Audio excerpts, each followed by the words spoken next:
In 1984, the San Francisco 49ers reached for glory. Once it was in their grasp, they never let go. In racing to an unprecedented 15-1 regular season mark that included an NFL record 8 road victories, they demolished everything in their path.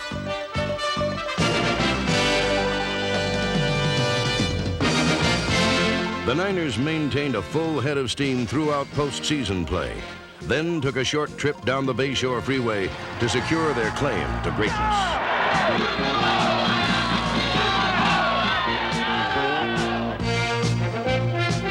The 49ers hit their stride early in Super Bowl 19 and left the Miami Dolphins by the wayside. Montana throwing, and it is caught by Monroe. He's down the 10 to the 5. He's into the end zone for a touchdown for the 49ers. Because Reno rolling right away from the pressure again. He throws into the end zone, and it is intercepted. It is picked off by Carlton Williamson. World champ.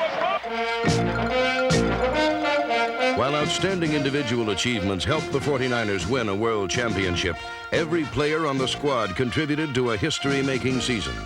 The San Francisco 49ers were above all a team, and teamwork made them a team above all.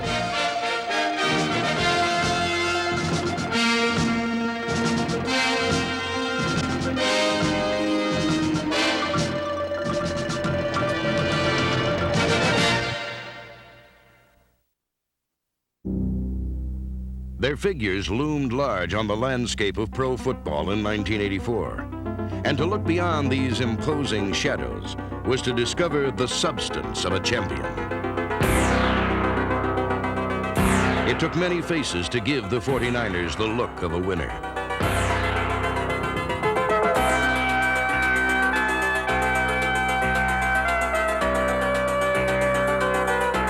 They became united on the field because of the bonds they formed off the field. One thing we have on this team is a great bunch of guys, all the camaraderie, people helping each other when things aren't going so well, and lifting each other up at the right times. 4 seconds left. It's a 22-yard try. The ball snapped, placed, kicked, and it is good. And Wersching has the 3 points. After Ray Wersching steadied a seesaw season opener in Detroit, Joe Montana accounted for 3 touchdowns against Washington. These first 2 victories were fueled on a full tank. But in week 3, the 49ers demonstrated they also had plenty in reserve when Matt Cavanaugh replaced a sore-ribbed Montana and hit Earl Cooper, number 89, to spark a come-from-behind win over New Orleans. As a starter in Philadelphia, Cavanaugh threw 3 scoring passes in a 21-9 triumph. With Montana's return, Atlanta and the Giants were the next to fall. On a Monday night in New York, the Niners unleashed more primetime devastation than the A-Team.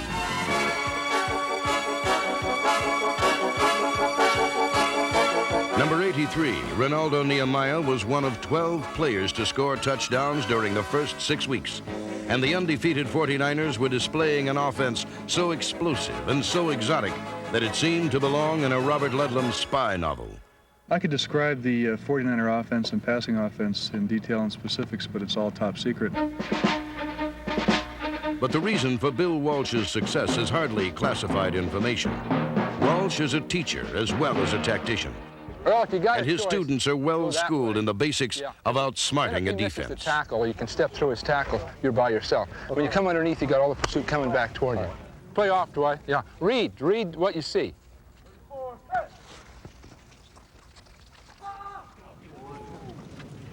Woo! Pretty. I mean, that will be a beauty. One of the beauties of Walsh's system is the way receivers get wide open.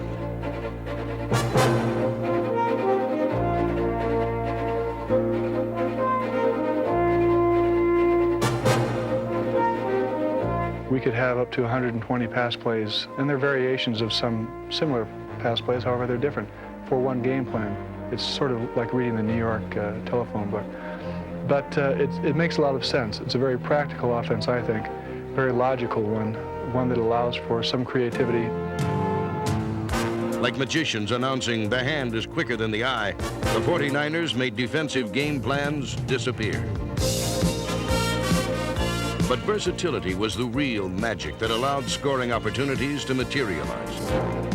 Receivers were transformed into running backs, and running backs easily slipped into a receiver's guise.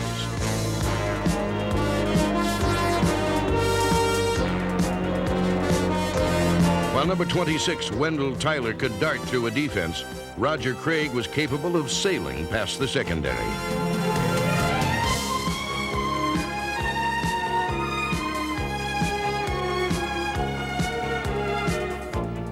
Craig, number 33, produced a team-high 71 receptions, and both he and Tyler totaled over 1,000 combined rushing and receiving yards. Craig and Tyler, number 26, were also expert blockers. Backup Bill Ring, number 30, was another excellent blocking back. The well-rounded skills of Walsh's offensive personnel allowed him to devise such unusual experiments as lining up rookie guard Guy McIntyre, number 62, as a fullback.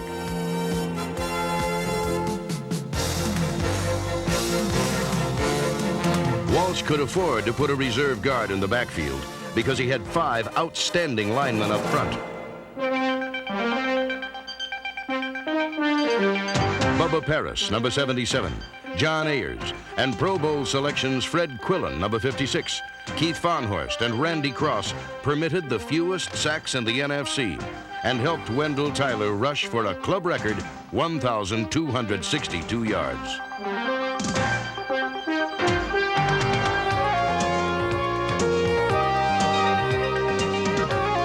Things become real easy for a quarterback when you can turn around and say, here, Wendell, it's your turn. And he picks up 5, 6, and you never know when he's going to break it for a long one.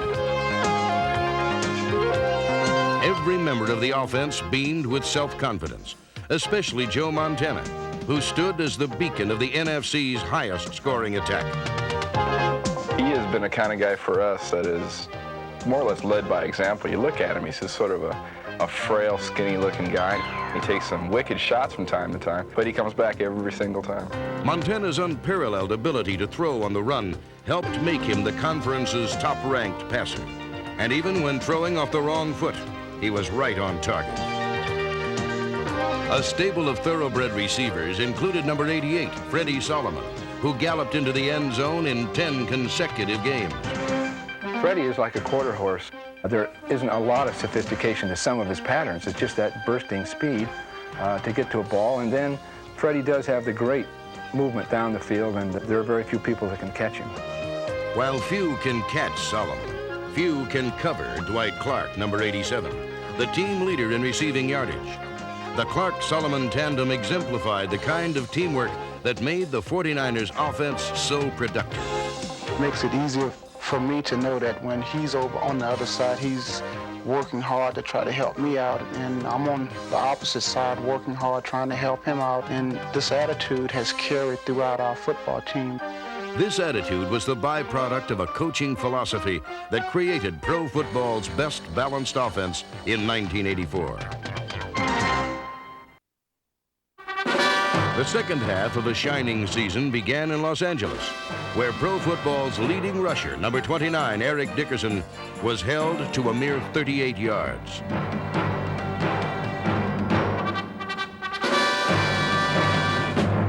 Joe Montana's touchdown passes to number 33, Roger Craig, Freddie Solomon, and Dwight Clark keyed a 33-0 victory.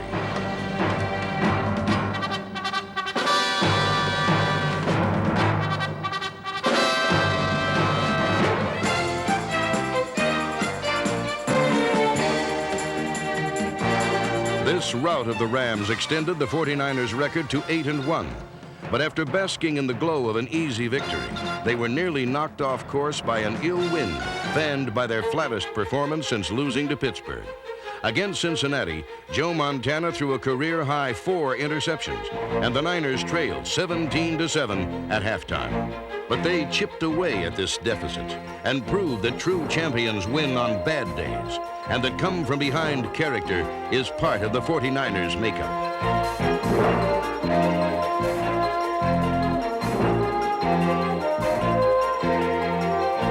Still, it was a close call of a contest, and fingers accustomed to defiantly flashing number 1 were engaged in a more humble activity.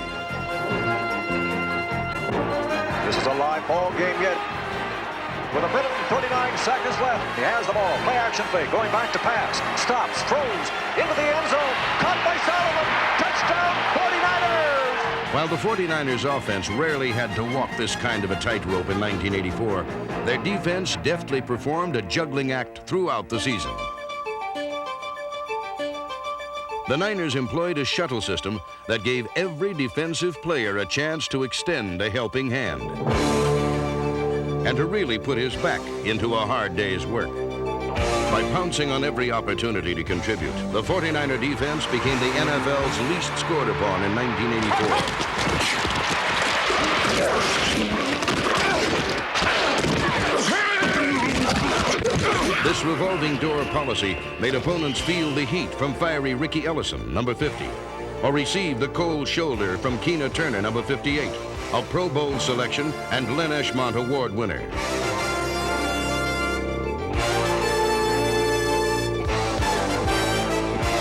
Among the foot soldiers manning the trenches was Fred Dean, number 74, whose return after an 11-week holdout buttressed a pass rush led by underrated Dwayne Board, number 76.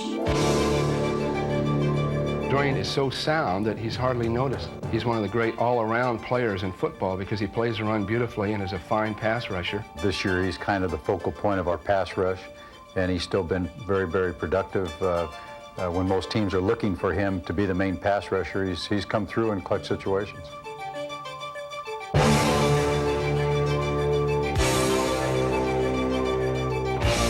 The defense's capacity for flattening foes was mirrored by the best 49er coverage teams in years. While the kickoff return unit ranked first in the NFC, Dana McLemore, number 43, enhanced his reputation as one of the game's premier punt return specialists.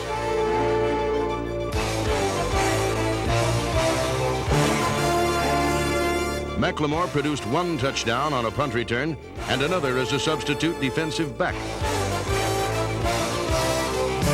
By plugging in role players like McLemore, the 49ers energized a defense whose greatest strength was pro football's most electrifying secondary. Eric Wright, number 21, Dwight Hicks, number 22, Ronnie Lott, and Carlton Williamson, number 27, comprised a foursome that possessed a knack for picking off passes, but was better known for pounding out punishment.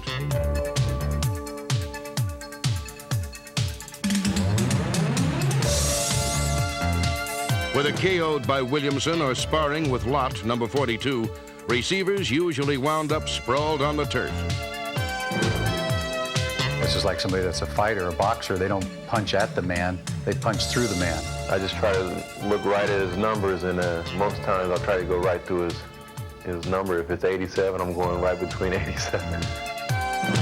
Lott's pain by the numbers approach was accomplished with bold strokes.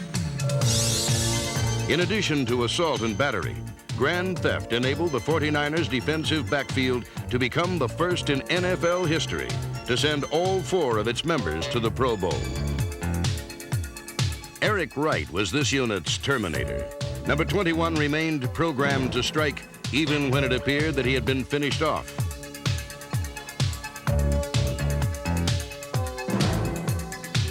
Those who challenged Wright did so at their own peril.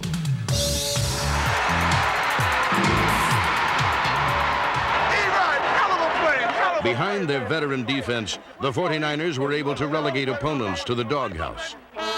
But young pups like rookies Jeff Fuller, Michael Carter, and number 1 draft choice Todd Shell, number 90, also contributed. And during a 5-week stretch late in the season, the Niners bested the competition by a combined score of 186 to 51. Another new Niner who helped the team achieve its history-making 15-1 record was veteran Gary Johnson, number 97, acquired early in the year. Gary's famous big hands loosened up a tight season-ending contest with the Rams. Clock showing 1 minute, 11 seconds left. Here goes Kent back to pass. He's sacked. He's hit at the goal line. It is a safety. The 49ers defense may have been short on household names, but it was long on heroes. Like luxury car owners, 49er fans had good reason to toot their horns in 1984. By putting up their antennas, they were able to focus on a solid, state-of-the-art football team that often appeared larger than life.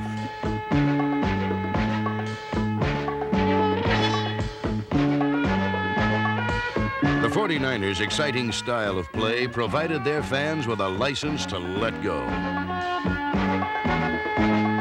The fans mean everything to us, and I think that they've been a big reason for our success, and all I can say to them is thank you.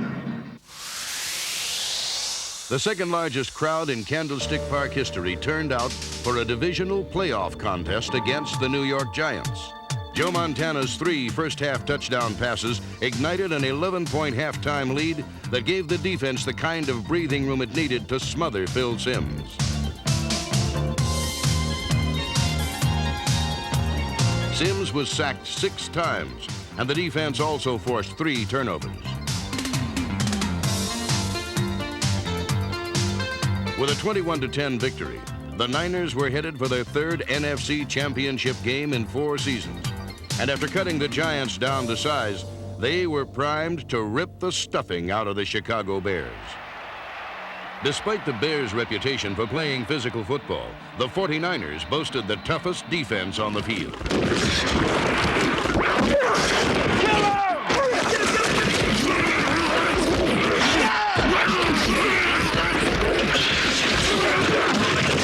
The 49ers were well on the way to their 17th victory in 18 games.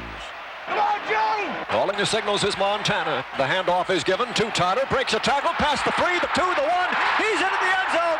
Touchdown, 49ers! Montana's touchdown pass to Freddie Solomon clinched a 23-0 win. Here's Montana rolling out the right side, looking toward the end zone. Now throwing, fires. It's caught by Solomon.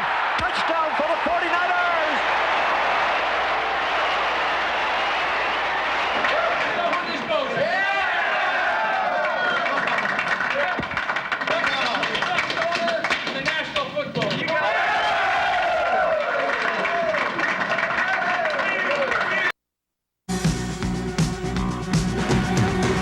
In Palo Alto, the 49ers took their final steps toward the pinnacle of pro football.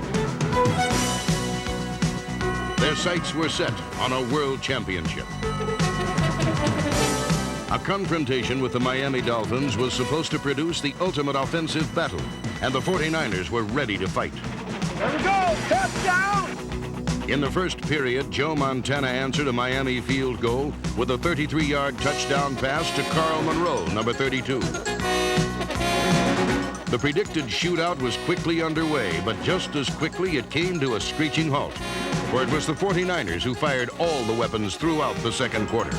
Weapons like Roger Craig, who was on his way to a record 3-touchdown performance. Weapons like Russ Francis, who exemplified the never-give-an-inch attitude that reduced the Dolphins to mere bit players in an offensive spectacle. Yes, baby! With that money in the bank!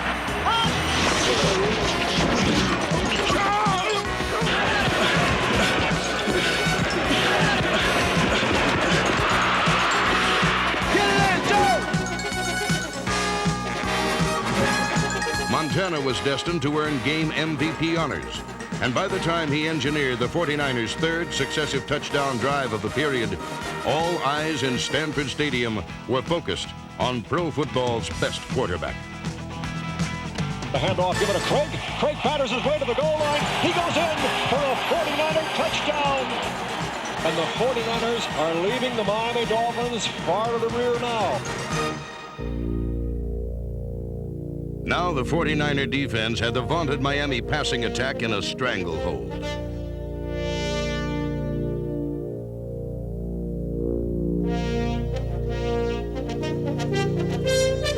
The Dolphins had nowhere to run and nowhere to hide. Pro football's highest scoring offense was shut out in the second half. Sack! Sack! The supposedly unstoppable Dan Marino was sacked 4 times and intercepted twice. From the 28-yard line, Marino drops back to throw a pass. He fires to the goal line, and it is intercepted. Picked off by Eric Wright.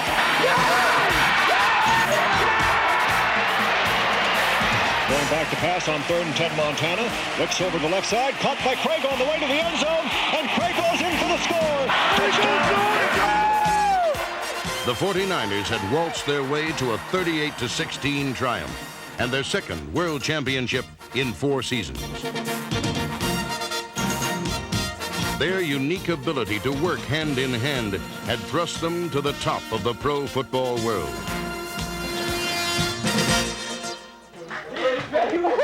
We did it, baby! We wanted to. We got it. Congratulations, Tommy. Nobody knew what kind of offense we had. It was their offense.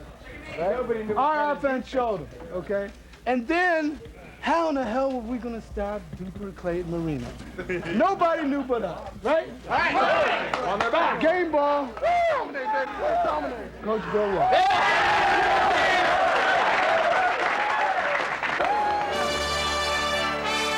Perhaps no other championship squad in pro football annals owed its success to so many. 49 men working together carved an extraordinary chapter in NFL history. And it is not likely to be forgotten that the 1984 San Francisco 49ers were, above all, a team above all.